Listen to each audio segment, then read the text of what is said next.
Me operaron del corazón y mis 5 hijos juraron cuidarme. Pasaron 20 días y ni una sola visita. Pura soledad.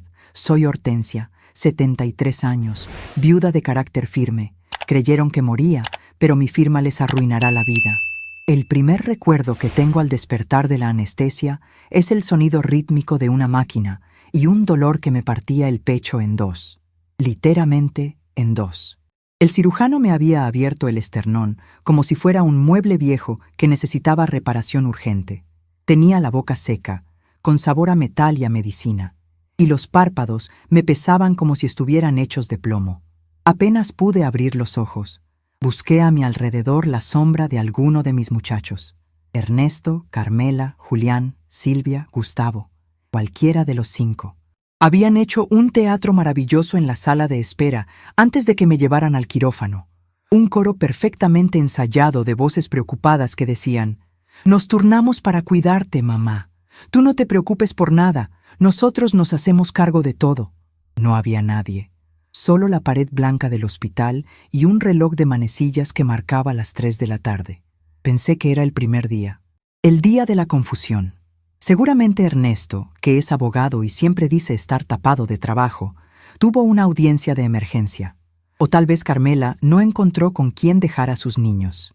Siempre he sido una mujer práctica. Durante 40 años fui dueña de la ferretería El Tornillo, en el corazón de un barrio donde la gente habla fuerte y trabaja duro. Detrás de ese mostrador aprendí a medir clavos, a mezclar pintura, a cortar vidrio y sobre todo a entender a la gente. La ferretería me enseñó que la vida es material y concreta.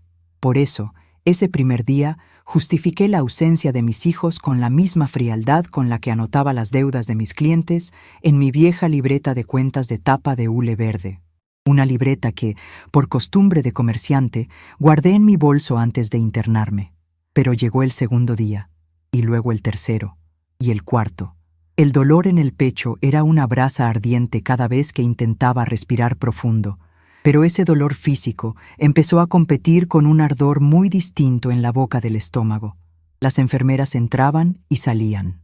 Me tomaban la presión, me cambiaban el suero, me ayudaban a acomodarme en la cama porque yo sola no podía mover ni un centímetro de mi propio cuerpo. Cada vez que la puerta se abría, yo giraba la cabeza con la esperanza boba de ver asomar la cara de alguno de mis 5 hijos. Al quinto día, el silencio en mi habitación ya no era solo la ausencia de ruido. Era un mensaje claro y contundente. El hospital tenía su propia rutina mecánica.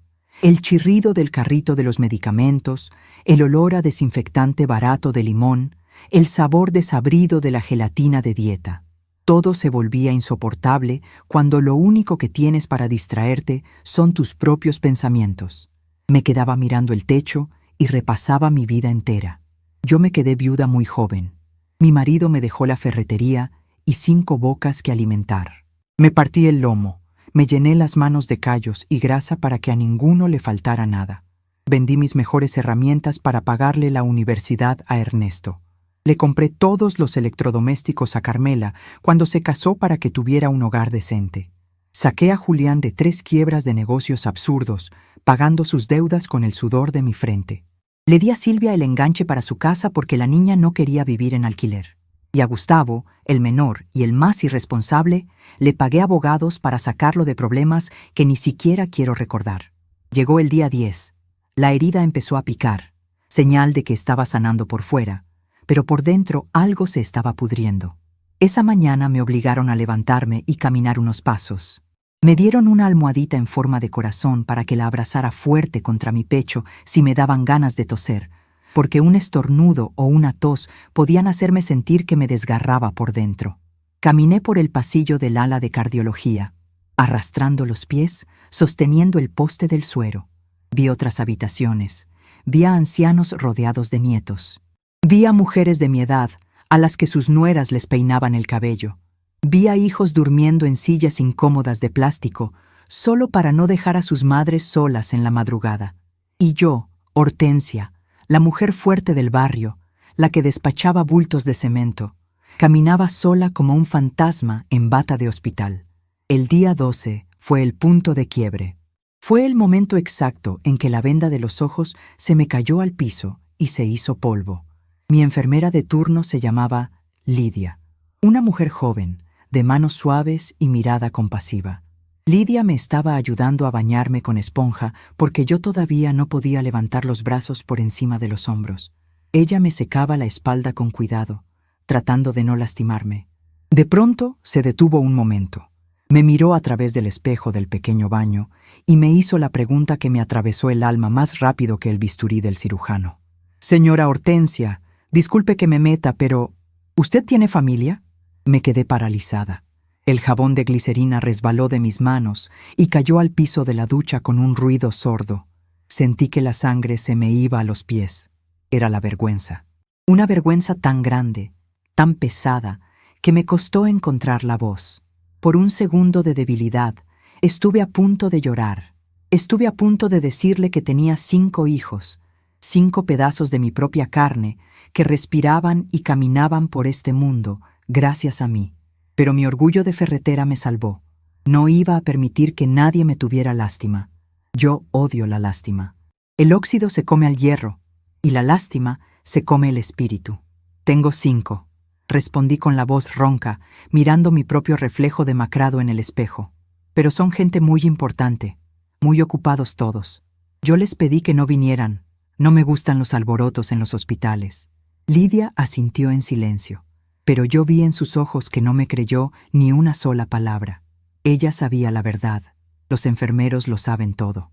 Ven quién viene, quién llama, quién abandona. Ese día, cuando volví a mi cama, pedí que me alcanzaran mi bolso. Saqué mi vieja libreta de cuentas de tapa de hule verde. La abrí en las páginas del medio. Ahí no había anotaciones de tornillos ni de latas de pintura. Ahí tenía anotados los números de teléfono de mis hijos, sus fechas de cumpleaños y un pequeño resumen del testamento que redacté hace 10 años. 10 años atrás, cuando me diagnosticaron los primeros soplos en el corazón, fui a la notaría del licenciado Morales. Dejé todo arreglado. La casa, que es grande y está en una zona que ahora vale mucho dinero. El local comercial de la ferretería, que sigue siendo mío aunque lo tengo alquilado. Y mis ahorros en el banco, el dinero de toda una vida de no comprarme ropa nueva para darles a ellos. Todo estaba dividido en 5 partes exactamente iguales, 20% para cada uno. La justicia de una madre ciega. Esa tarde en el hospital, mirando mi libreta, repasé cada uno de esos nombres. Ernesto, Carmela, Julián, Silvia, Gustavo. Los pronuncié en voz baja, saboreando la amargura de cada sílaba. Entendí lo que estaba pasando. Era pura matemática, pura lógica de la gente egoísta. Si yo moría en la cirugía, ellos se repartían el botín y lloraban un rato en el velorio, quedando como los hijos perfectos ante los vecinos. Si yo sobrevivía, el hospital se encargaba de mí hasta que estuviera lista para irme, ahorrándoles el trabajo sucio de limpiar mis heridas, de aguantar mis quejas, de pasar noches sin dormir. Ellos simplemente me habían dejado en depósito, como quien deja un electrodoméstico descompuesto en el taller y espera que lo llamen cuando ya esté arreglado. Los días 15 al 19 fueron de una claridad mental espantosa. El dolor físico disminuyó, pero mi mente trabajaba a una velocidad que me asustaba. Dejé de mirar hacia la puerta. Dejé de esperar. La tristeza se fue por el mismo desagüe por donde se iba el agua de mis duchas solitarias. En lugar de tristeza, un calor nuevo, oscuro y poderoso, empezó a instalarse en mi pecho reparado. Era indignación. Era rabia pura y concentrada. Una rabia fría, calculadora. Me di cuenta de la trampa invisible de la vejez. Cuando te vuelves viejo, tus hijos empiezan a verte como un mueble antiguo. Te toleran, te sacuden el polvo de vez en cuando, pero en el fondo solo esperan el momento de heredar la madera. Llegó el día 20, el día del alta médica. El doctor pasó a primera hora de la mañana. Me revisó la cicatriz, escuchó mi corazón con el estetoscopio y sonrió. Me dijo que mi recuperación era un milagro para mi edad, que tenía un corazón fuerte. Yo le contesté por dentro que mi corazón ahora era de acero inoxidable. Me firmó los papeles del alta y me indicó que ya podía llamar a mis familiares para que me vinieran a buscar. Tienen que traer una silla de ruedas hasta la puerta, señora Hortensia. No puede hacer esfuerzos bruscos. Y recuerde, Necesita reposo absoluto en casa, alguien que le cocine y la asista por lo menos 2 semanas más. Le di las gracias al doctor con un movimiento de cabeza. Cuando me quedé sola en la habitación, miré el teléfono fijo que estaba sobre la mesita de noche. Podía llamarlos. Podía marcar el número de Ernesto y decirle que viniera por mí. Sabía que vendría. Pondría una excusa barata sobre un viaje de negocios repentino y me llevaría a casa haciéndose el salvador. Pero no toqué el teléfono. Con movimientos lentos, milimétricos, me levanté de la cama. El pecho me tiraba. Una presión sorda me recordaba que me habían serruchado los huesos hacía menos de 3 semanas. Abrí el pequeño armario de metal de la habitación. Ahí estaba mi ropa, la misma que traía el día que ingresé. Una falda gris, una blusa de botones al frente y mis zapatos de tacón bajo. Me tomó 45 minutos vestirme. Cada botón de la blusa era un desafío contra el dolor. Tuve que sentarme 3 veces en el borde de la cama para recuperar el aliento. Sudaba frío. Pero cada vez que sentía que no podía más, recordaba la promesa vacía en la sala de espera. Nos turnamos para cuidarte, mamá. Esa frase me daba la fuerza bruta que necesitaba. Me cepillé el cabello cano. Me puse un poco de polvo en la cara frente al espejo del baño. No iba a salir de ese hospital con cara de víctima. Tomé mi bolso, asegurándome de que mi libreta de hule verde estuviera adentro junto con mi documento de identidad. Cuando salí al pasillo, la enfermera Lidia me vio y corrió hacia mí con los ojos muy abiertos. «Señora Hortensia, ¿qué hace de pie? ¿Ya llegó su familia? Déjeme traerle una silla de ruedas». Levanté una mano para detenerla. No fue un gesto agresivo, sino de autoridad total, la misma autoridad con la que ordenaba mi ferretería. «No, Lidia, mi familia no ha llegado ni va a llegar, y no quiero la silla de ruedas. Voy a salir caminando de este lugar». Ella intentó protestar, me habló de las reglas del hospital, del peligro de marearme, de las escaleras. No la escuché. Caminé por el largo pasillo del ala de cardiología sosteniendo mi bolso con una mano y presionando mi pecho con la otra, por debajo de la blusa. Cada paso era una victoria sobre mi propia debilidad. Los guardias de seguridad en la planta baja me miraron con duda, pero mi expresión debió ser tan dura que ninguno se atrevió a pedirme que me sentara. Salí por las puertas automáticas de cristal y el aire caliente de la calle me golpeó la cara. El ruido del tráfico, el olor a humo de los tubos de escape, el caos de la ciudad, todo me pareció hermoso.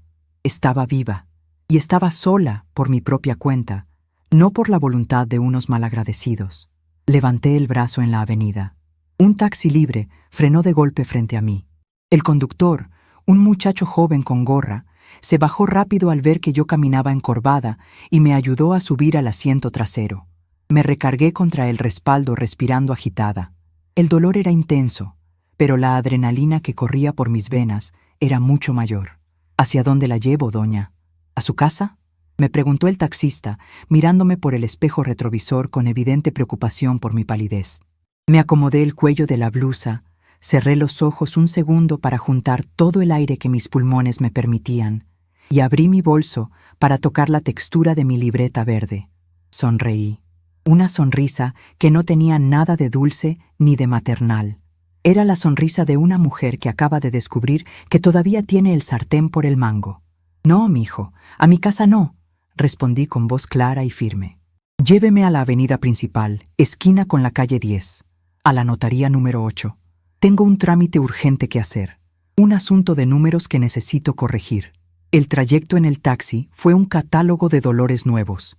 Cada bache que el conductor no lograba esquivar, cada frenazo brusco en las esquinas, me enviaba una sacudida eléctrica directo al esternón partido. Me aferré a la manija de la puerta con la mano derecha, mientras con la izquierda me apretaba el pecho, tratando de mantener mis propios huesos en su lugar. El muchacho del taxi me miraba por el espejo retrovisor a cada rato, con los ojos muy abiertos y las cejas fruncidas. Seguramente pensaba que me iba a morir en el asiento trasero de su vehículo y que le iba a arruinar el día de trabajo. Yo le sostuve la mirada por el cristal y le hice un gesto corto con la barbilla para que se concentrara en el camino. No me iba a morir. La muerte y yo ya habíamos ajustado cuentas en la sala de operaciones y ahora me tocaba ajustar cuentas con los vivos. Miré por la ventanilla. La ciudad se movía a su ritmo frenético de siempre. Vi mujeres cargando bolsas del mercado, oficinistas corriendo con vasos de café en la mano, jóvenes riendo en las esquinas. Me di cuenta de que el mundo no se detiene a esperar a nadie, mucho menos a los viejos. En esta sociedad, cuando pasas de los 70 años, te vuelves transparente. Eres un estorbo en la fila del banco. Eres una molestia en el tráfico. Eres un mueble viejo en la casa de tu propia familia. La vejez es una capa de invisibilidad que nadie pide ponerse. Te quitan la voz, te quitan la autoridad.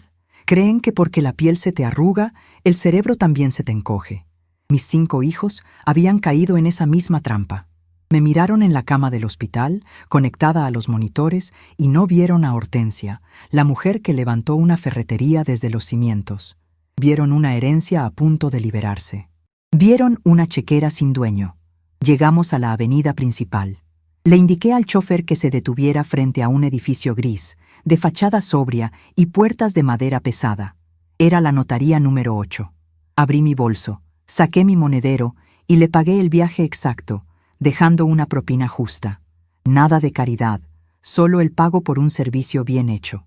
Costumbre de comerciante. Abrir la puerta de la notaría fue mi primer gran triunfo físico del día.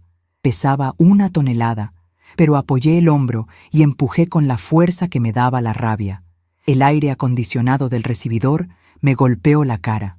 Olía a papel viejo, a tinta y a café tostado. La recepcionista, una muchacha joven con uñas pintadas de rojo brillante, levantó la vista de su computadora. Al verme, su expresión de aburrimiento se transformó en pura alarma. Yo sabía perfectamente cómo me veía. Estaba pálida como el yeso. Caminaba encorvada. Traía la ropa arrugada de 20 días en un casillero de hospital y respiraba con un silbido ronco. «Señora, ¿se siente bien? ¿Quiere que llame a una ambulancia?», preguntó la muchacha, poniéndose de pie de un salto. «No quiero una ambulancia, niña. Quiero ver al licenciado Morales. Dígale que Hortensia, la dueña de la ferretería El Tornillo, necesita hablar con él ahora mismo. El licenciado está revisando unas escrituras, señora. No tiene cita. Dígale que estoy aquí». La interrumpí, usando ese tono de voz profundo y áspero que usaba para cobrarles a los contratistas morosos. «Y dígale que si no me atiende en 3 minutos, me llevo mis propiedades a la notaría de enfrente». La muchacha tragó saliva, asintió rápidamente y desapareció por un pasillo. No tardó ni 1 minuto en regresar, seguida por el licenciado Morales. Él también había envejecido.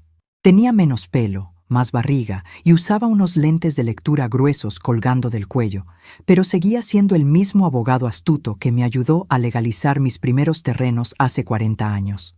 Al verme, Morales se detuvo en seco. «¡Por Dios, Hortensia!», exclamó, acercándose a mí casi corriendo. «¿Qué haces aquí? Ernesto me dijo hace 2 semanas que estabas gravísima, que casi no pasas la cirugía. Me dijo que te estaban cuidando en el hospital día y noche». Una risa seca, como el sonido de una lija sobre la madera, se escapó de mi garganta. El esfuerzo me dolió horrores, pero no pude evitarlo. Ernesto siempre tuvo mucha imaginación para los cuentos, Morales. «Llévame a tu oficina. Necesito sentarme y tenemos mucho trabajo». Morales me ofreció su brazo. Me apoyé en él lo estrictamente necesario para no caer redonda. Entramos a su despacho, un cuarto amplio con muebles de caoba y libreros repletos de carpetas gruesas. Me dejé caer en una silla de cuero frente a su escritorio. El alivio de soltar el peso de mi propio cuerpo fue indescriptible. Morales me sirvió un vaso de agua mineral. Bebí un sorbo pequeño, acomodé mi postura y saqué de mi bolso la libreta de cuentas de tapa de hule verde. La puse sobre el escritorio con un golpe sordo. «Abre tu computadora, Morales. Vamos a deshacer un documento y a crear uno nuevo. Hoy mismo». El notario me miró con preocupación, frotándose la barbilla. «Hortensia, acabas de salir de un quirófano. Deberías estar reposando. ¿Estás segura de que quieres tomar decisiones legales en este estado? La anestesia, los medicamentos. Tu hijo Ernesto podría argumentar que no estás en tus cabales». Esa era la palabra clave. Ernesto, el abogado de la familia, el hijo mayor que se creía más listo que su madre. «Tengo 73 años, Morales. No estoy muerta y mucho menos loca», respondí, abriendo la libreta verde en las páginas centrales. «Y precisamente porque conozco a Ernesto, Vamos a hacer esto a prueba de balas. No voy a dejar un solo resquicio legal por donde ese buitre pueda meter el pico. Comencé mi evaluación de recursos. En mi mente de ferretera, la vida siempre ha sido un inventario. Tienes entradas, tienes salidas, tienes activos y tienes pasivos. Mis 5 hijos, durante las últimas 3 semanas, habían demostrado ser el peor pasivo de mi existencia. Era hora de liquidar la mercancía defectuosa y asegurar el capital. Apunta, Morales. Primer activo. La casa de la colonia Vista Hermosa. Esa casa era un palacio comparada con el cuarto de atrás de la ferretería, donde dormimos los primeros años. Tenía 5 habitaciones, un jardín inmenso y acabados de primera. Carmela llevaba años midiendo las ventanas en secreto. Cada vez que iba a visitarme, me decía lo mucho que le gustaba la luz del salón principal, imaginando el día en que pudiera mudar a su esposo y a sus mocosos ruidosos a mis dominios, sacándome a mí al cuarto de servicio. La casa ya no se divide en 5 partes, dicté, apoyando mis manos sobre la libreta. La casa pasa a ser propiedad absoluta de un fideicomiso. Las ganancias de su venta o alquiler serán destinadas íntegramente al ala de cardiología del Hospital General. Específicamente, quiero que se cree un fondo para el equipo de enfermería, para que a mujeres como Lidia no les falten insumos ni un buen salario. Morales abrió los ojos de par en par, pero sus dedos comenzaron a teclear a toda velocidad. Segundo activo, continué, sintiendo que con cada palabra el dolor de mi pecho disminuía, reemplazado por una adrenalina pura y purificadora. El local comercial de la esquina de la Avenida Sur, donde opera la ferretería. Ese era el tesoro de Ernesto. El terreno valía una fortuna. Él me había insinuado varias veces que los clavos y las pinturas eran cosas del pasado, que deberíamos demoler mi historia para construir un edificio de despachos legales. El local y el terreno quedan a nombre de don Ramón, mi inquilino y antiguo empleado. Ese hombre ha trabajado ahí por 30 años. Se ha partido la espalda cargando bultos de yeso y me ha pagado la renta sin fallar un solo mes. El local es suyo, con una cláusula de usufructo vitalicio para que mis hijos no puedan quitárselo ni con engaños. Hortensia, esto es radical, murmuró Morales, dejando de teclear por un segundo. Los vas a dejar en la calle, van a impugnar el testamento. Ernesto va a decir que estabas bajo influencia de medicamentos, que te coaccionaron. Sonreí, una sonrisa afilada, sin una gota de dulzura. Ahí es donde entra tu magia de abogado, Morales, y mi conocimiento de mis propios hijos. No los voy a dejar en la calle, les voy a dejar algo muy específico, algo que demuestre ante cualquier juez que yo estaba en pleno uso de mis facultades mentales y que me acordaba perfectamente de cada uno de ellos. Pasé una página de mi libreta verde. Había hecho anotaciones detalladas esa misma madrugada en el hospital, mientras escuchaba los ronquidos del paciente de la habitación de al lado. Tercer activo, las cuentas bancarias y las cajas de seguridad. Julián, mi hijo el emprendedor fracasado, siempre miraba mi chequera como si fuera la solución mágica a su incompetencia. Silvia quería mis joyas de oro, las que me compraba con mis primeros ahorros, para lucirlas en sus fiestas de club. Y Gustavo, el niño mimado, solo esperaba el efectivo rápido para comprarse otro coche que seguramente terminaría estrellando contra un poste. Todo el dinero en efectivo, las inversiones y el contenido de las cajas de seguridad se liquidarán y pasarán a una cuenta a mi nombre exclusivo, administrada por una firma contable externa. Ese dinero lo voy a usar yo, hasta el último centavo. Y si sobra algo cuando me muera, se dona al orfanato del barrio de San Juan. ¿Y qué les dejas a ellos entonces?, preguntó Morales, genuinamente intrigado, inclinándose sobre su escritorio de caoba. A Ernesto, mi brillante abogado, le dejo mi vieja máquina registradora manual, la que se atascaba cada vez que marcabas un 0, para que aprenda a sumar el tiempo que no pasó conmigo. A Carmela le dejo la colección de dedales de plata de mi abuela. Ella odia coser, siempre dijo que era trabajo de sirvientas. Que se los quede. A Julián le heredo el inventario completo de tornillos oxidados del almacén viejo, 3 toneladas de metal inservible, que intente venderlos para pagar sus deudas. A Silvia le dejo mi ropa de trabajo, mis delantales manchados de grasa y pintura, para que recuerde de dónde salió el dinero que le pagó su casa de lujo. Y a Gustavo, A Gustavo le dejo mi bicicleta de reparto, la que tiene la llanta ponchada, para que aprenda a moverse por sus propios medios. Morales soltó una carcajada ronca. No pudo contenerse. Se quitó los lentes y se limpió una lágrima de los ojos. Eres diabólica, Hortensia.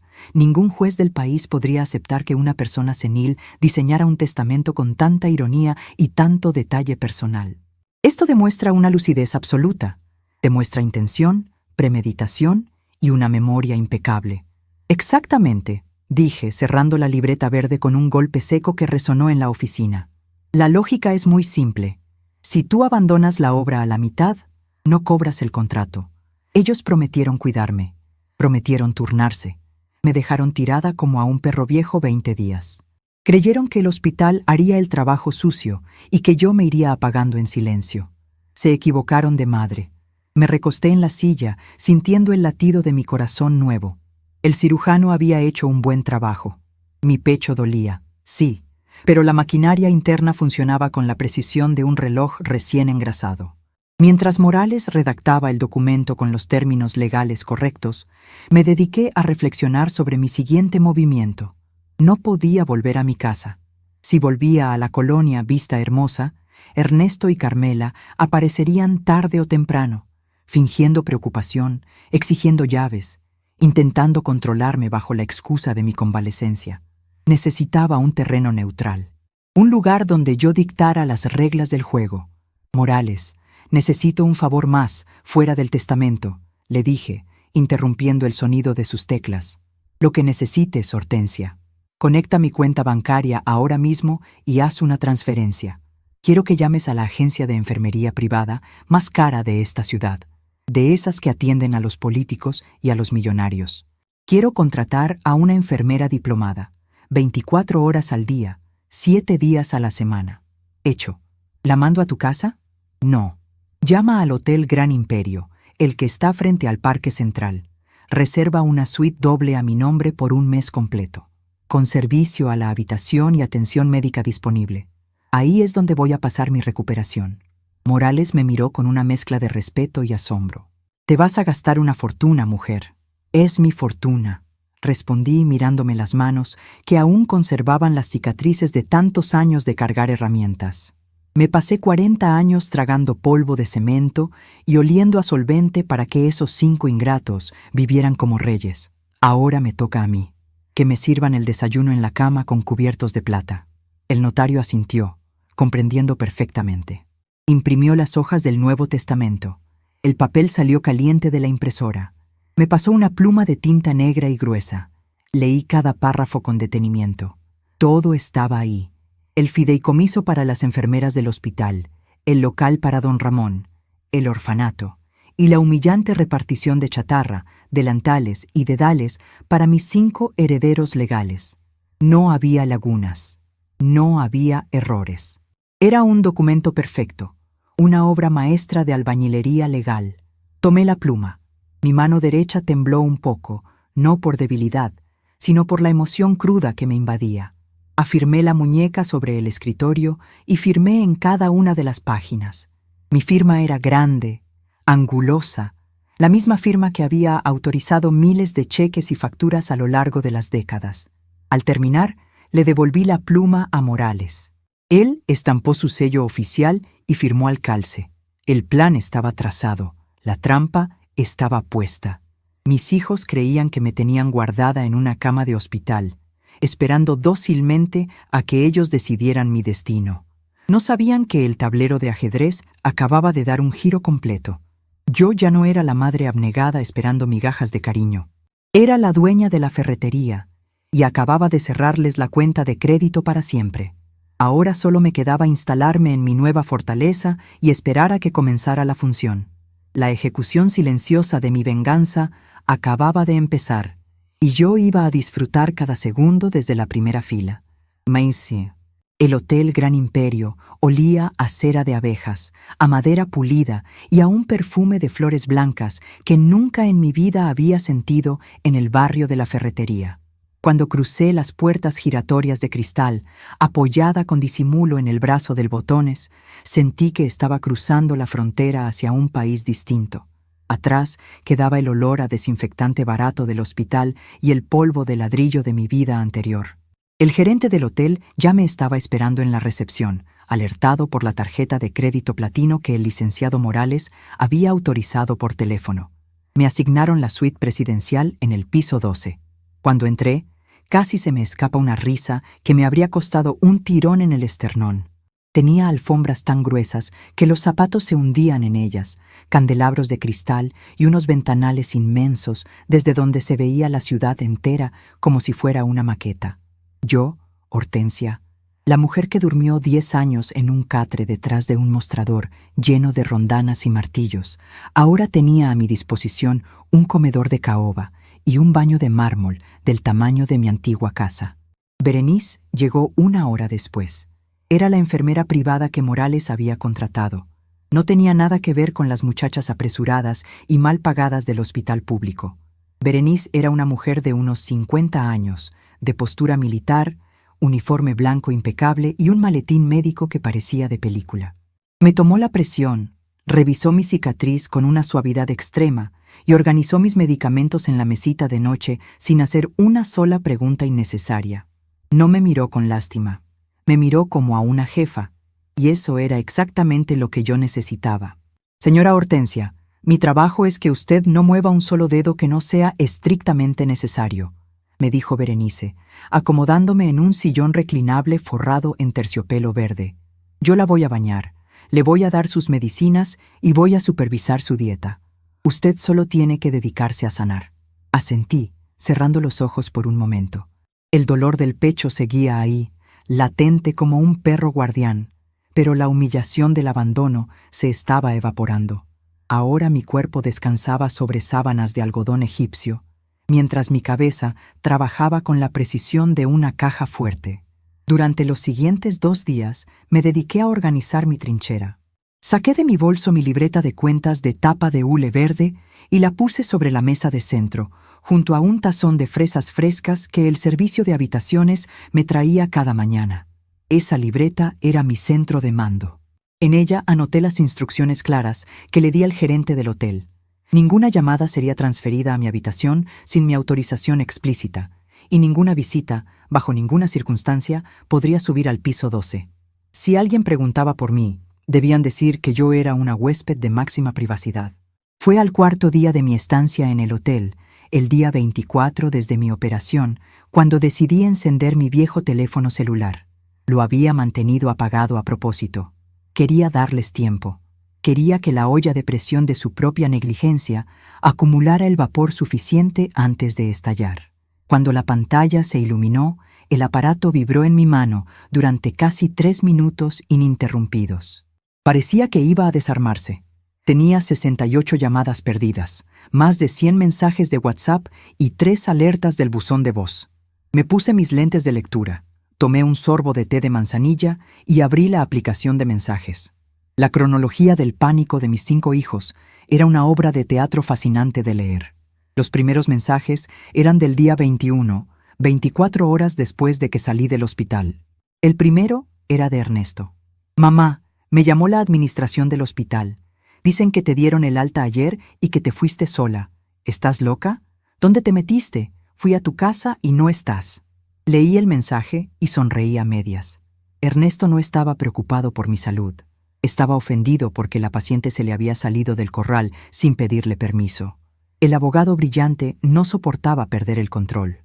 Luego venían los mensajes de Carmela, la reina del drama de la colonia Vista Hermosa. Mamá, por Dios bendito, ¿dónde estás? Mis amigas del club me están preguntando por ti y no sé qué decirles. Me estás haciendo quedar en ridículo. Julián fue a buscarte a la ferretería y don Ramón le cerró la cortina en la cara. Ah, mi fiel don Ramón. Le había llamado desde el hotel para advertirle. Le dije que si mis hijos aparecían husmeando por el local, se hiciera el sordo y el ciego. El viejo empleado, que me conocía mejor que mis propios hijos, solo me contestó: «Usted mande, doña Hortensia. A esos zánganos no les doy ni la hora». Seguí bajando por la pantalla.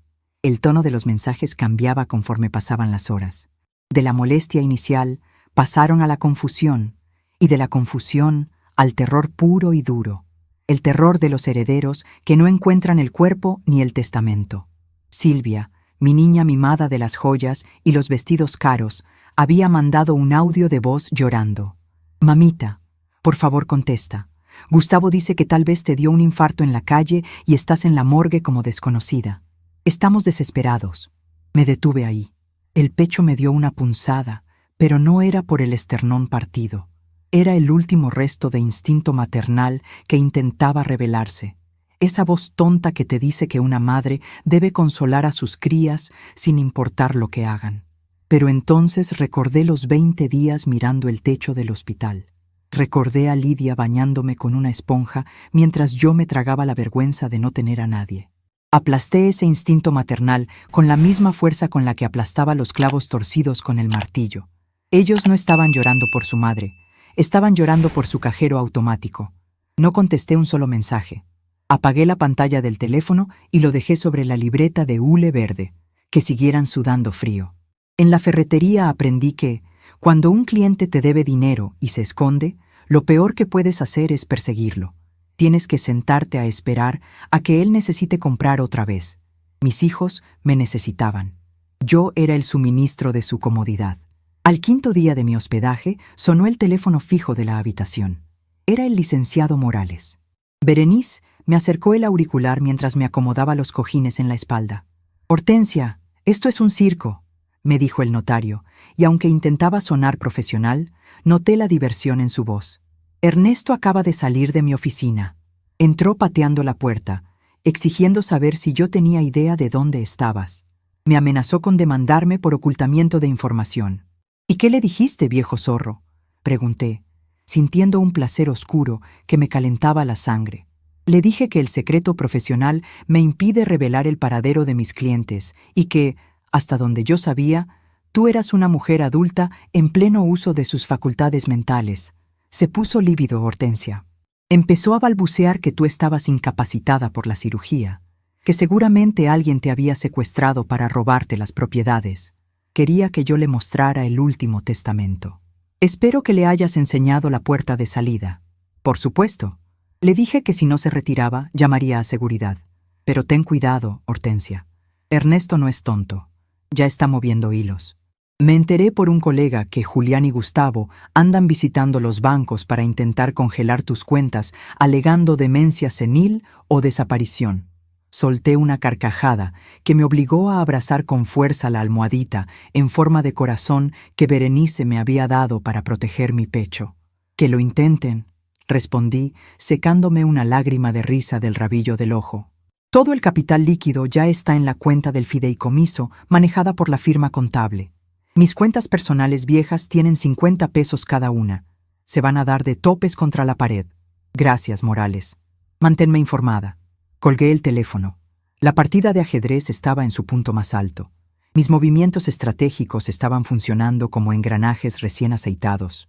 Mis hijos estaban chocando entre ellos, desesperados, buscando el dinero que ya no estaba donde ellos creían, buscando a la madre dócil que ya no existía. Pero yo sabía que el anonimato total no duraría para siempre. Dejé un cebo, pequeño y brillante, para que lo encontraran cuando yo decidiera que era el momento adecuado. Gustavo siempre había tenido acceso de lectura a una de mis tarjetas de crédito menores, la que yo usaba para pagar los recibos de la luz de su departamento. No se la había cancelado. Y justo la noche anterior, le había pedido a Berenice que bajara a la boutique del hotel y me comprara 3 batas de seda italiana pagando con esa misma tarjeta. El cargo iba a aparecer en el sistema de Gustavo tarde o temprano. Fue el 7.º día en el hotel, casi un mes después de mi cirugía de corazón abierto, cuando la bomba finalmente estalló. Estaba terminando de almorzar una crema de espárragos deliciosa cuando el teléfono de la habitación volvió a sonar. Esta vez no era Morales. Era el gerente del hotel y su voz sonaba tensa, casi disculpándose. «Señora Hortensia, perdone que la moleste. Tenemos una situación en el vestíbulo principal. Hay 5 personas aquí. Un hombre de traje que dice ser abogado, 2 mujeres muy alteradas y otros 2 sujetos. Aseguran que son sus hijos. El del traje está amenazando con llamar a la prensa y a la policía si no los dejamos subir inmediatamente a la suite 12.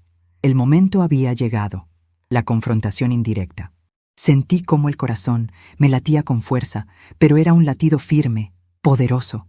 La máquina nueva que me habían puesto en el pecho funcionaba de maravilla. Miré a Berenice, que ya estaba de pie junto a mí, con los brazos cruzados y expresión de pocos amigos, lista para defender mi tranquilidad a capa y espada. «Tranquilo, señor gerente», le respondí con una calma glacial. Yo le advertí que esto podía pasar. No los deje subir por ningún motivo, pero tampoco llame a la policía todavía. Conéctelos al sistema de intercomunicador de la recepción. Quiero hablar con ellos. Enseguida, señora.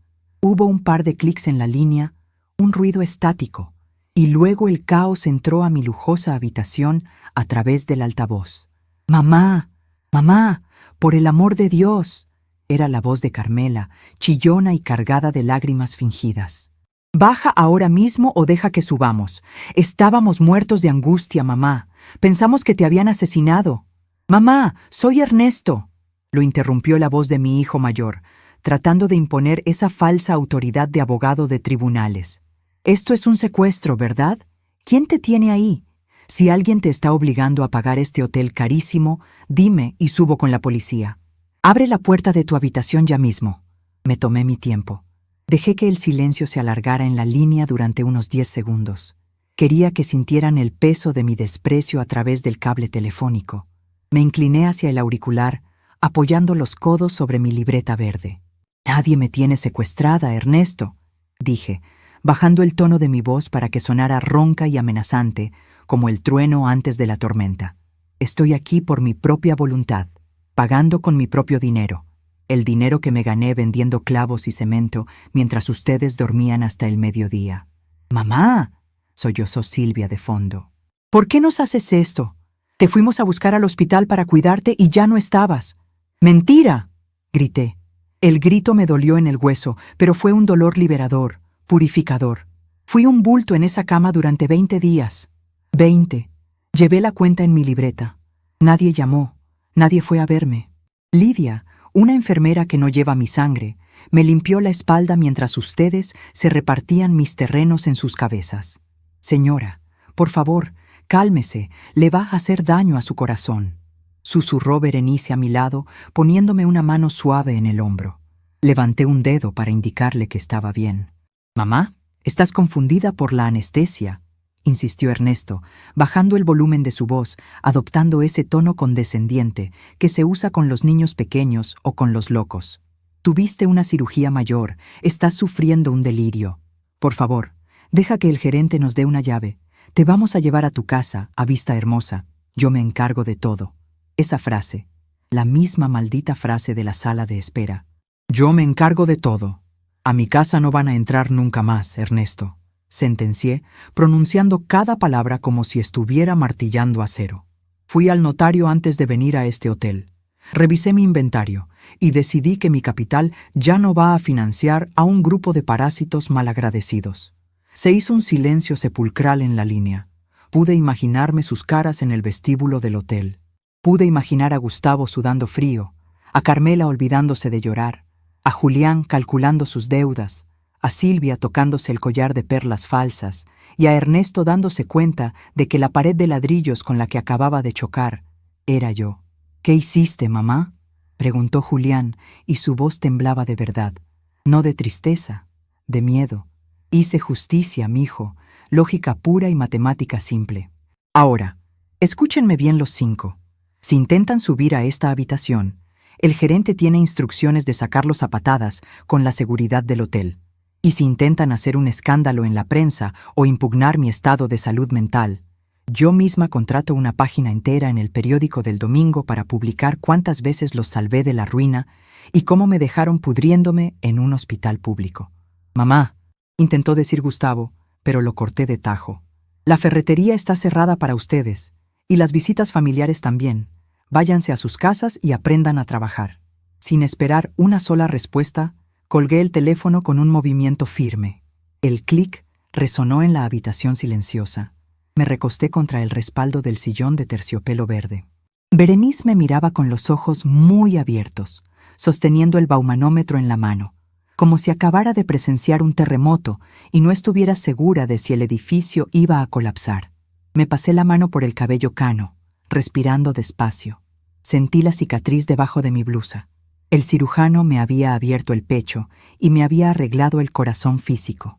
Pero había sido yo, con mi libreta de cuentas de hule verde y mi memoria implacable, quien finalmente le había puesto un candado de acero inoxidable a mi vida. La ejecución silenciosa había terminado. La guerra abierta acababa de empezar, y yo tenía todo el armamento pesado de mi lado. El silencio que quedó en la habitación tras colgar el teléfono fue más espeso que el cemento desecado rápido.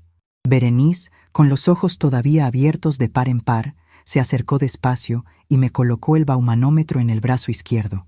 Sentí la presión del brazalete inflándose, apretando mi piel arrugada. La enfermera miró la pequeña pantalla digital y soltó un suspiro largo, casi cómico. Estaba perfecta. 120/80. Ni un solo sobresalto. 10 minutos después, el gerente del hotel me llamó para confirmar que mis 5 hijos habían abandonado el vestíbulo. Me contó, con un tono de indiscreción que le agradecí, que salieron discutiendo a gritos entre ellos. Ernesto le manoteaba a Gustavo, Carmela lloraba desconsolada arruinándose el maquillaje, y Julián pateó uno de los macetones de la entrada antes de subirse a su coche.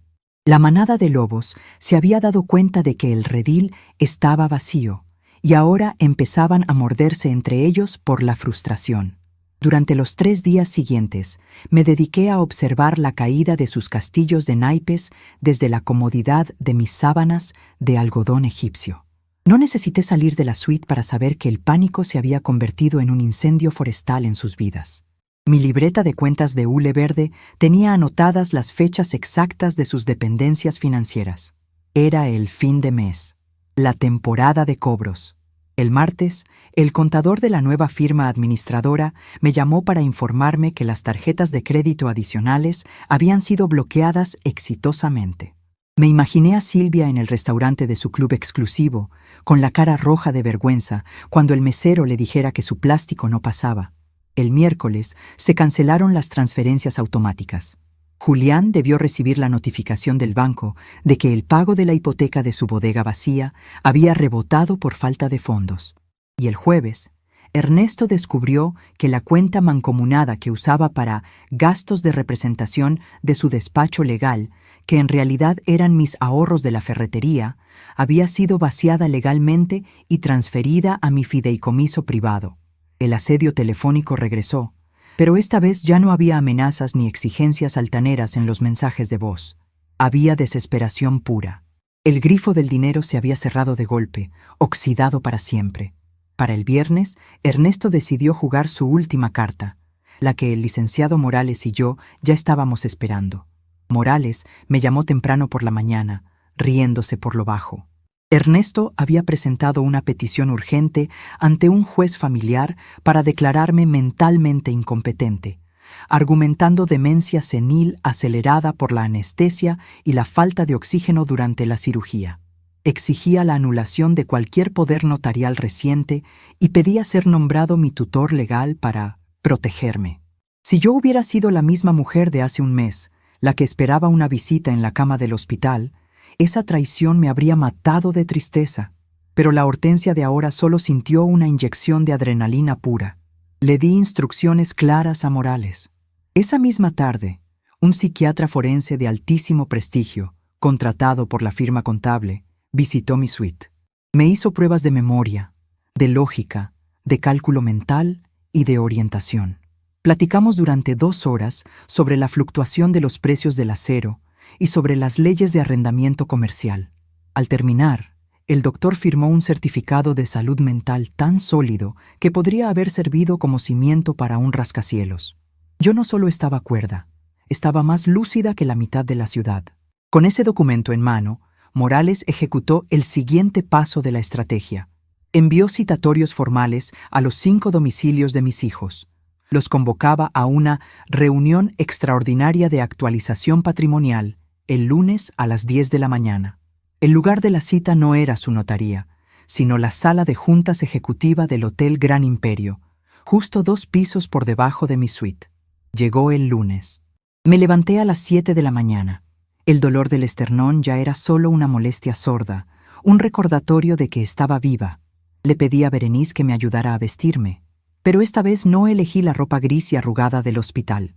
Mandé a comprar un traje sastre de corte impecable en color azul marino, una blusa de seda blanca y unos zapatos de tacón bajo pero elegantes. Me peiné el cabello hacia atrás, fijándolo con laca, y me puse un poco de lápiz labial. Cuando me miré en el espejo de cuerpo entero, no vi a una anciana convaleciente. Vi a la fundadora de Ferretería El Tornillo, lista para hacer un inventario final. Bajé al piso 10, escoltada por Berenice y 2 guardias de seguridad del hotel que el gerente puso a mi disposición. La sala de juntas olía a caoba pulida y a café recién hecho. Había una mesa ovalada inmensa, sillas de cuero negro y jarras de agua de cristal. El licenciado Morales ya estaba ahí, acomodando carpetas frente al asiento principal, el cual estaba reservado para mí. Me senté a la cabeza de la mesa. Apoyé mis manos sobre la madera fría. A mi derecha, coloqué mi libreta de hule verde. A las 10 en punto, la puerta doble de roble se abrió. Mis 5 hijos entraron en fila, como prisioneros caminando hacia el banquillo de los acusados. El contraste era brutal. Yo esperaba verlos con su arrogancia de siempre, pero la semana de terror financiero y el miedo a lo desconocido los había marchitado. Ernesto tenía ojeras oscuras y la corbata mal anudada. Carmela mordía sus uñas, algo que no hacía desde que era una niña. Julián sudaba a mares, Silvia miraba al piso con los ojos hinchados de llorar, y Gustavo parecía un niño regañado buscando dónde esconderse. Al verme sentada ahí, erguida, con aspecto de millonaria implacable, los 5 se quedaron congelados en el umbral. «Pasen y siéntense», ordené, usando mi voz de ferretera, la que no admite réplicas. El tiempo del licenciado Morales cuesta dinero, y el mío ahora es oro. Tomaron asiento frente a mí, al otro lado de la inmensa mesa. Parecían asustados de hacer cualquier ruido. Ernesto aclaró su garganta, intentando recuperar un poco de su falsa dignidad de abogado. «Mamá, esto es un circo innecesario», empezó apoyando las manos temblorosas sobre la mesa. Presenté un recurso legal. «No puedes estar tomando decisiones. Estás manipulada, no estás en tus cabales. Te vamos a llevar con un médico». Morales no lo dejó terminar. Deslizó una copia del certificado psiquiátrico forense por la superficie pulida de la mesa hasta que chocó contra las manos de Ernesto. La señora Hortensia fue evaluada el viernes por el doctor Valenzuela, perito del Tribunal Superior, licenciado Ernesto, dijo Morales con una sonrisa afilada. El dictamen es que su madre tiene una capacidad cognitiva superior a la media para su edad. Cualquier intento de declararla incompetente será considerado una demanda frívola y contrademandaremos por daños morales. Ahora, guarden silencio y escuchen. Ernesto leyó el documento rápidamente y su rostro perdió todo el color. Trató de pasar saliva, pero parecía haber tragado arena. Los cité aquí hoy, tomé la palabra, clavando mis ojos en cada uno de ellos, uno por uno, porque la incertidumbre es muy mala para la digestión, y no quiero que anden molestando a don Ramón en el local ni haciendo berrinches en los bancos. Han sido notificados de que mis bienes están ahora bajo la administración de un fideicomiso ciego, y quiero que escuchen de mi propia voz y frente a mi notario cómo ha quedado repartida la herencia que con tantas ansias esperaban cobrar mientras yo me pudría en aquel hospital. Carmela soltó un sollozo ahogado. «Mami, no digas eso, nos turnamos, pero hubo problemas. Los niños, la escuela». Levanté una mano y el silencio volvió a reinar. Abrí mi libreta verde. Primero, la casa de la colonia Vista Hermosa. Esa que andabas midiendo para poner tus cortinas, Carmela.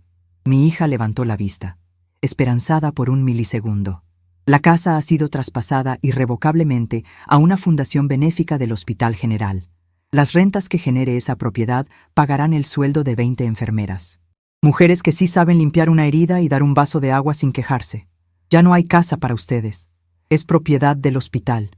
Carmela se tapó la boca con ambas manos y empezó a llorar de verdad. Lágrimas gordas de frustración. El castillo de su vida social se acababa de derrumbar. Segundo, el terreno y el local de la ferretería El Tornillo. Continué fijando mi mirada en Ernesto. Ese terreno que querías demoler para hacer tus oficinas de cristal, Ernesto. Él apretó los puños, adivinando el golpe antes de que cayera. Se lo heredé en vida a don Ramón, con una cláusula de usufructo vitalicio. Él es el dueño legítimo desde el jueves pasado. Las escrituras ya están registradas. Si vuelven a pararse por ahí a exigirle un solo clavo, los va a demandar por allanamiento. Ese hombre trabajó 30 años para mí. Él merece los ladrillos que ustedes querían vender al mejor postor. «¡Estás loca!», estalló Ernesto, poniéndose de pie de un salto y golpeando la mesa. «Ese terreno vale millones. Es el patrimonio de la familia. Nos estás robando lo que es nuestro por derecho. El único derecho que tenían lo perdieron el día 12 de mi hospitalización, cuando la enfermera me preguntó si yo era huérfana». Rugí, levantándome también, ignorando la punzada en el pecho. Mi voz rebotó en las paredes de caoba con una fuerza que los hizo encogerse en sus sillas. «Todo lo que hay en esa ferretería y en mis cuentas lo hice yo con mis manos, despachando bultos de yeso a las 6 de la mañana mientras ustedes desayunaban caliente. No me hablen de derechos a mí, parásitos». Ernesto se dejó caer en la silla, humillado, derrotado por la verdad aplastante. Berenice dio un paso adelante por instinto, pero le hice un gesto amable para que retrocediera. Me volví a sentar, alisando la falda de mi traje. «Tercero», dijo Morales, tomando el relevo para evitar que yo me agitara más. «Las cuentas bancarias de inversión y cajas de seguridad han sido liquidadas. El capital entero está en un fondo privado para el cuidado médico y personal de su madre. Cuando ella fallezca, si queda algún remanente, pasará automáticamente al orfanato de San Juan. Ninguno de ustedes figura como beneficiario económico. El impacto de esa última declaración fue el tiro de gracia». Julián se agarró la cabeza con ambas manos, murmurando algo sobre unos prestamistas a los que les debía dinero. Silvia miraba a la nada, procesando que tendría que buscar un trabajo real por primera vez en sus 40 años de vida. Gustavo estaba paralizado, pálido como el papel, dándose cuenta de que ya no habría autos nuevos ni tarjetas doradas. La revelación del poder era absoluta. Ya no me veían como la viejita cansada a la que le podían sacar dinero con un abrazo fingido o una mentira sobre un negocio urgente. Me miraban con el terror con el que se mira a un gigante que acaba de despertar. Sin embargo, Morales se acomodó los lentes y juro que vi un brillo de pura malicia en sus ojos. Para evitar cualquier impugnación legal bajo el argumento de que la señora Hortensia los olvidó por un lapso de demencia, ella ha tenido el cuidado de dejarles legados físicos muy específicos y personales a cada uno de ustedes, cosas de gran valor sentimental que demuestran su plena lucidez. Morales empezó a leer la lista. Con cada artículo, la humillación se clavaba más profundo en el ego de mis hijos. Cuando leyó que a Ernesto le dejaba la máquina registradora atascada para que aprendiera a sumar el tiempo perdido, mi hijo mayor cerró los ojos y tragó saliva ruidosamente, destruido en su orgullo de abogado calculador. Cuando mencionó los dedales de plata para Carmela, ella soltó un gemido lastimero, sabiendo que yo recordaba perfectamente su desprecio por el trabajo manual. Julián escuchó que era el nuevo dueño de 3 toneladas de tornillos oxidados.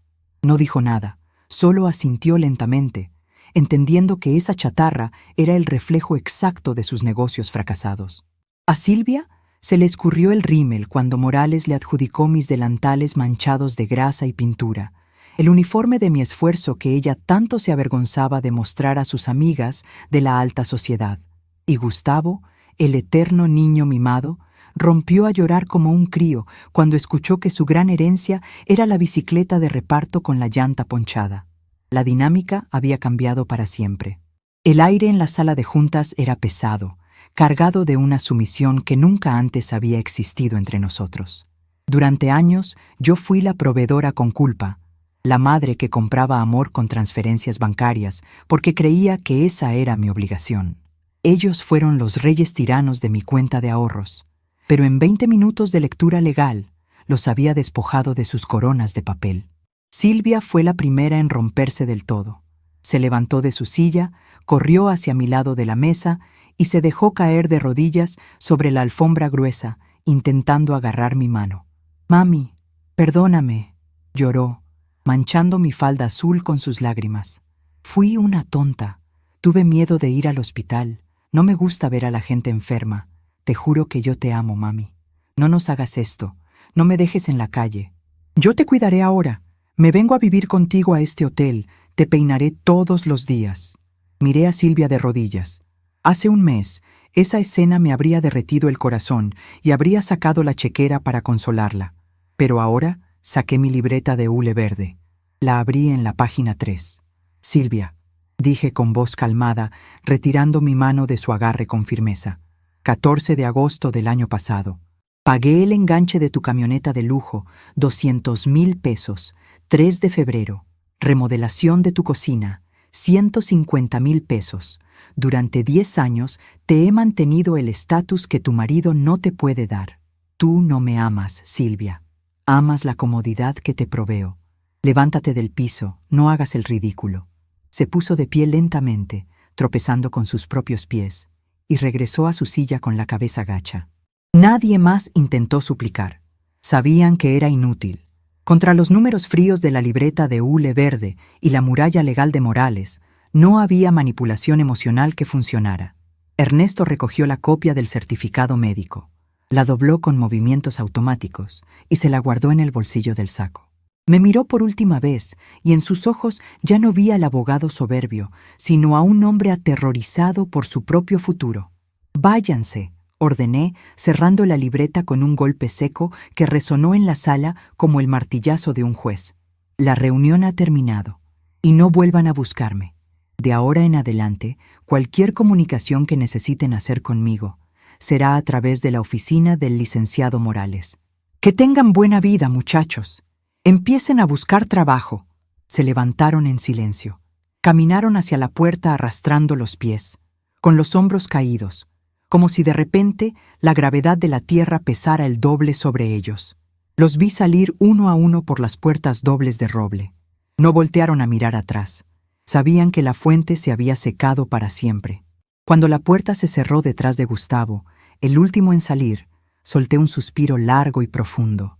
Sentí que los pulmones se me llenaban de un aire nuevo, limpio y cristalino. Morales guardó sus documentos en el portafolio y me miró con una mezcla de reverencia absoluta y alivio.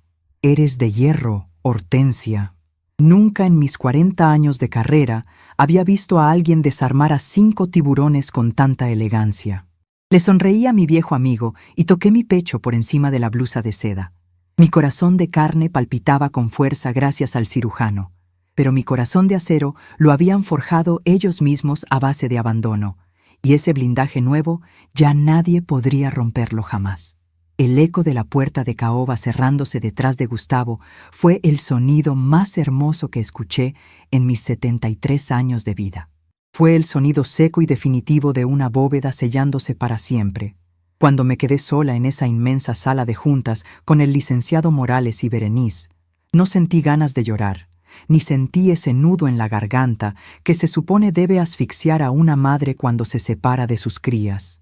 Lo único que sentí fue que el aire entraba limpio hasta el fondo de mis pulmones, sin encontrar el obstáculo del dolor, sin chocar contra la decepción. El esternón todavía me daba punzadas ocasionales, pero el hueso estaba soldando, y soldaba de la misma manera en que se unen 2 vigas de metal bajo la llama azul de un buen soplete, haciéndose más grueso y más resistente justo en la cicatriz. Los siguientes 3 meses en el Hotel Gran Imperio fueron mi verdadera sala de recuperación. No volví a encender mi teléfono viejo. Le pedí a Berenice que me comprara uno nuevo, con un número que solo conocían ella, el licenciado Morales y el gerente de mi firma contable. Me dediqué a sanar con la disciplina de un capataz de obra. Caminaba por los pasillos alfombrados, luego por el vestíbulo y finalmente por el parque central frente al hotel. Aprendí a disfrutar del silencio. Descubrí que el mundo está lleno de cosas maravillosas cuando no tienes que cargar con el peso de 5 adultos irresponsables sobre tus hombros. Comencé a comprar ropa que me gustaba de verdad, no solo faldas grises para aguantar las manchas de polvo y grasa de la ferretería. Me mandé a hacer 3 trajes a la medida, de colores vivos, azul marino, rojo cereza y verde olivo. La vejez no tiene por qué ser un uniforme de colores tristes. La sociedad quiere que las mujeres mayores nos volvamos invisibles, que nos difuminemos en las paredes de las casas de nuestros hijos, tejiendo o cuidando nietos hasta volvernos transparentes. Yo me negué a ser un fantasma. Yo era Hortensia, y mi presencia ahora ocupaba espacio, exigía respeto y caminaba con la frente en alto. Pero vivir en un hotel, por más lujoso que fuera, no era mi estilo definitivo. Necesitaba mi propio territorio. Le di instrucciones precisas a Morales. Vendimos la inmensa y fría casa de la colonia Vista Hermosa al hospital, formalizando el fideicomiso, y con una parte de mis fondos líquidos compré una propiedad a mi medida. Era una casa de un solo piso en el barrio de Los Fresnos, una zona tranquila, llena de árboles viejos y aceras anchas. No tenía escaleras que me recordaran mis límites físicos. Tenía ventanales inmensos que dejaban entrar el sol de la mañana, un jardín trasero espectacular y un pequeño anexo que mandé a acondicionar no como cuarto de servicio, sino como un taller de carpintería personal. Berenice, mi enfermera de hierro, aceptó quedarse conmigo como mi asistente y dama de compañía, con un sueldo que superaba por mucho lo que ganaba en la agencia. Nos mudamos un martes por la mañana. Cuando entré a mi nueva casa, oliendo a pintura fresca y a madera de cedro, supe que había construido mi propio paraíso terrenal. No había fotografías de mis hijos en las paredes. En su lugar, colgué cuadros de paisajes que siempre quise visitar y un gran reloj de péndulo que marcaba mis propias horas, no las de los demás. A los 6 meses de mi operación, cuando el cardiólogo me dio el alta definitiva y me dijo que mi corazón funcionaba como el de una mujer 20 años más joven, decidí que era momento de salir a revisar mis inversiones emocionales. La primera parada fue el Hospital General. Llegué en un automóvil cómodo que contrataba por horas, manejado por un chofer discreto. Entré por las mismas puertas automáticas de cristal por las que me había escapado medio año atrás, encorvada y pálida. Esta vez caminaba derecha, usando mi traje sastre rojo cereza, apoyada apenas en un bastón de madera de nogal que usaba más por elegancia que por necesidad. El olor a desinfectante barato de limón seguía ahí, impregnado en las paredes, pero ya no me provocaba náuseas. Subí al ala de cardiología.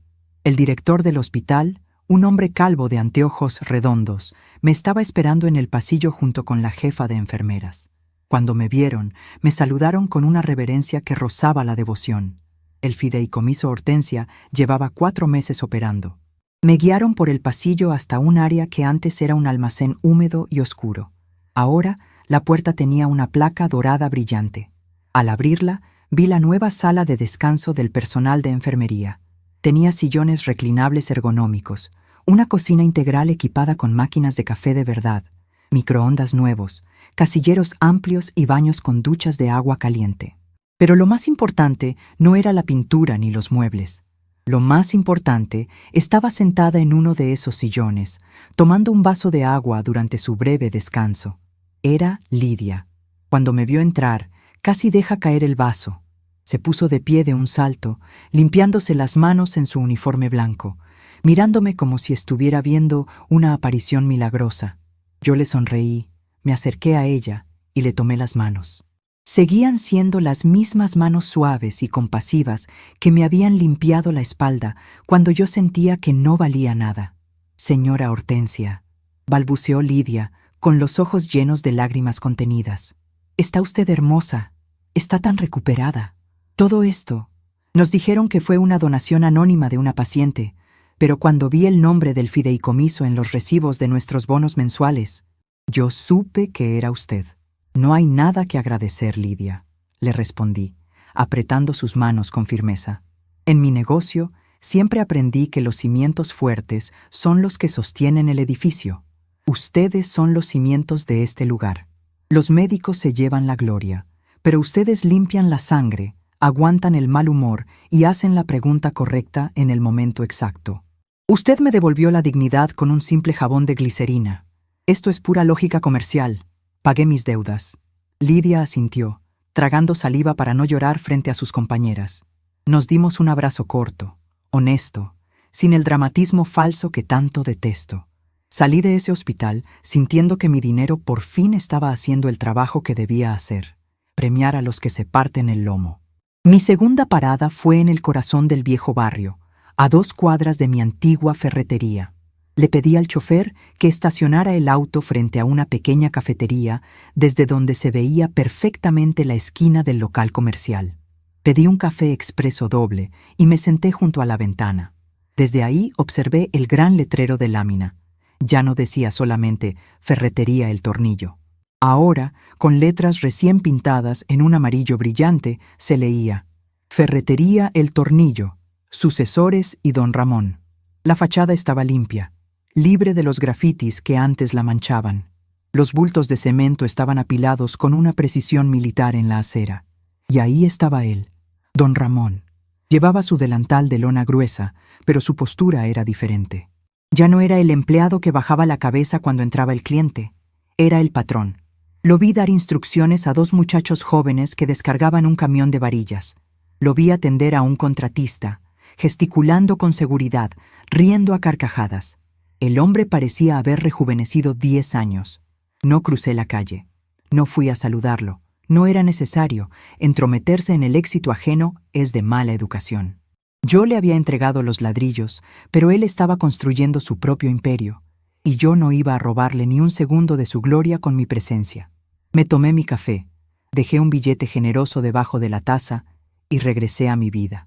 La transformación estaba casi completa, pero el cuadro no estaría perfecto sin saber qué había pasado con las piezas defectuosas que saqué de mi inventario. De eso se encargaba el licenciado Morales. Morales me visitaba el primer viernes de cada mes.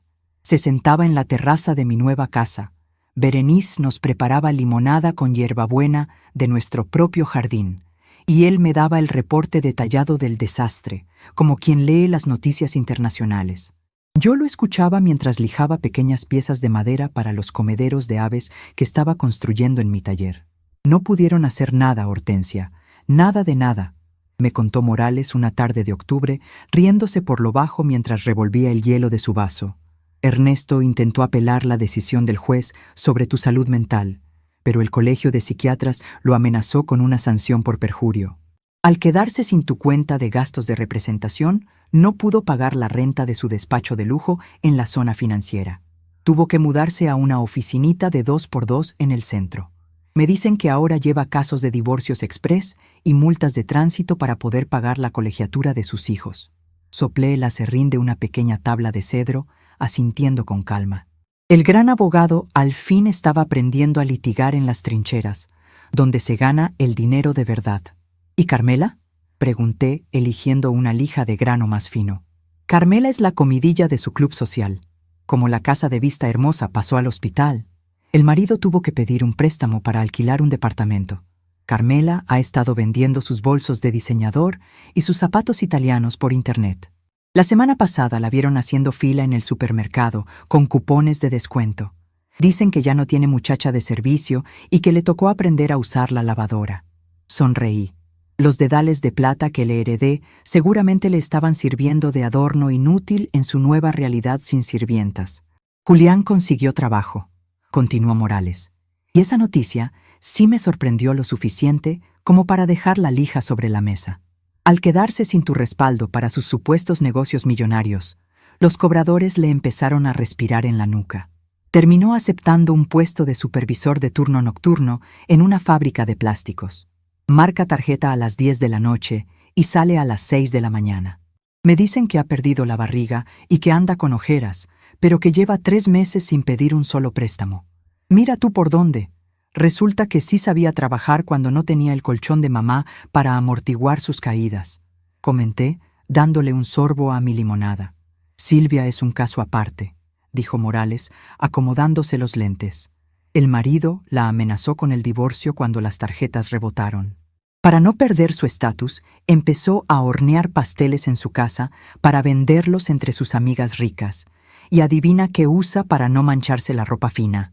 Mis viejos delantales de lona, completé la frase, sintiendo una carcajada burbujeando en mi pecho. Exacto, los delantales manchados de grasa y pintura que le heredaste. Al principio le daba vergüenza, pero ahora resulta que sus clientas creen que le da un toque rústico y artesanal a su negocio. La mujer se la pasa batallando con la harina y el horno todo el día. Me recosté en mi mecedora de mimbre, mirando cómo el sol de la tarde bañaba de luz dorada las bugambilias de mi jardín. El panorama era perfecto, una simetría poética que ni el mejor novelista podría haber diseñado. Falta uno, Morales. ¿Qué hay del niño de la casa?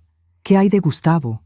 Morales soltó una carcajada franca, de esas que salen del estómago. Ese es el mejor de todos, Hortensia. Gustavo se quedó sin coche a la semana de la reunión, porque no había pagado el seguro y se lo embargaron. Estuvo encerrado en su departamento deprimido hasta que se le acabó la comida. Un día, don Ramón lo vio llegar a la ferretería.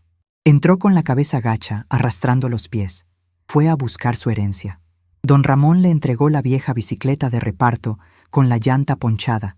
Gustavo se sentó en la acera, parchó la cámara con sus propias manos, usando un kit de 20 pesos, y se fue pedaleando. Ahora trabaja entregando comida por aplicación.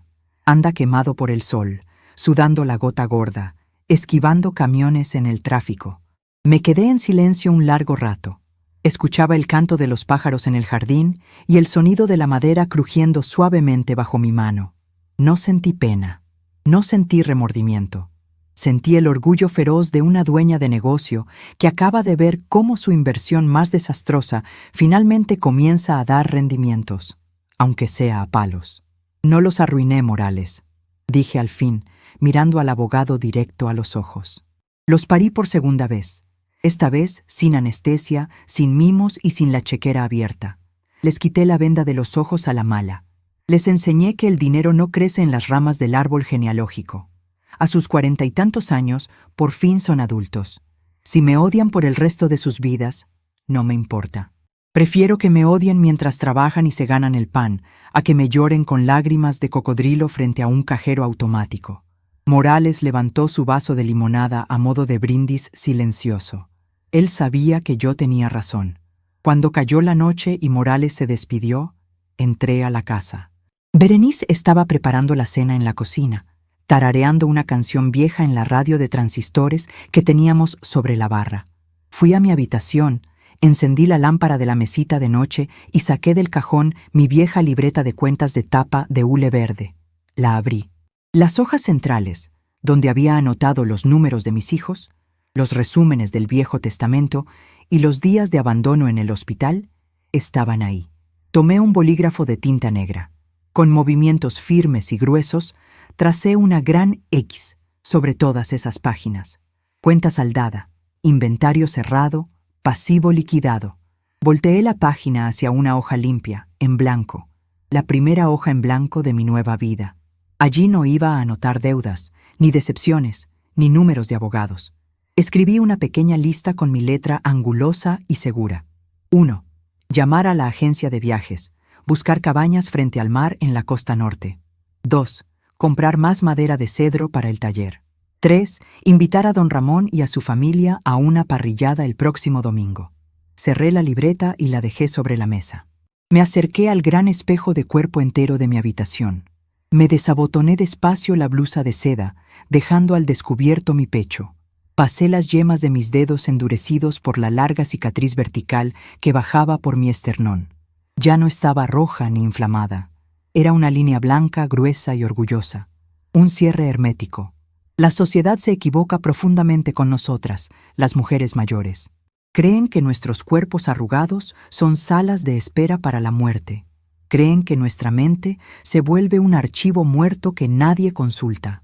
Asumen que nuestro único propósito es ser el abono silencioso para que las nuevas generaciones crezcan cómodas y sin esfuerzo. ¡Qué equivocados están! La vejez no es debilidad. Es la etapa donde ya no tienes que fingir para agradarle a nadie. Es el momento donde el pudor social desaparece y te das cuenta de que tú eres la dueña absoluta de tu tiempo y de tus recursos. Me abotoné la blusa de nuevo, sonriendo al reflejo de la mujer implacable que me devolvía la mirada. Mis 5 hijos creyeron que me tenían controlada, que yo era una herramienta gastada lista para ser arrojada al cuarto de los trastos viejos. El cirujano me cosió el esternón con alambre de acero, pero fui yo quien blindó mi propia vida para que nadie volviera a usarme de escalón.